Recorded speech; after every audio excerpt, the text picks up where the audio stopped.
ఇప్పుడు మీరు చూడబోయే ఈ ప్రాపర్టీ విజయవాడ కానూరు అండి. ఇది 100 ఫీట్ రోడ్డుకి చాలా దగ్గరగా ఉంటుందండి.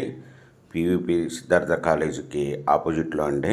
శ్యామ్రాగ్ ఇంటర్నేషనల్ స్కూల్కి ప్రక్కనే ఉంటుందండి. ఈస్ట్ ఫేస్ ప్రాపర్టీ అండి. ఇది 228 గజాలు 33 అడుగుల రోడ్లు కలిగిన ఫ్లాట్ అండి. ఇది వచ్చి రోడ్ ఫేస్ వచ్చి 29.3 అండి. లోతు వచ్చి 70 అండి. ఈ రోడ్లో అపార్ట్మెంట్ కూడా కన్స్ట్రక్షన్ చేస్తున్నారండి. మీకు సరౌండింగ్లో మొత్తం బిల్డింగ్లు, ఇండివిజువల్ హౌస్లు, అపార్ట్మెంట్లుగా డెవలప్ అయిన ఏరియాలో ఉంటుందండి. ఇది మీకు 1 స్క్వేర్ యార్డ్ వచ్చి ఓనర్ గారు 45,000 రూపాయలు చెప్తున్నారండి. స్మాల్ నెగిసిబుల్. మీకు ఈ ప్రాపర్టీ వివరాలు డిస్క్రిప్షన్లో ఇవ్వడమైంది. అది చూసి మీకు నచ్చినట్టయితే స్క్రీన్ మీద ఉన్న ఫోన్ నెంబర్కి కాల్ చేయగలరు. మీకు ఈ ప్రాపర్టీ నచ్చినట్టయితే సబ్స్క్రైబ్ చేసుకుని లైక్ చేయండి, షేర్ చేయండి, కామెంట్ చేయండి.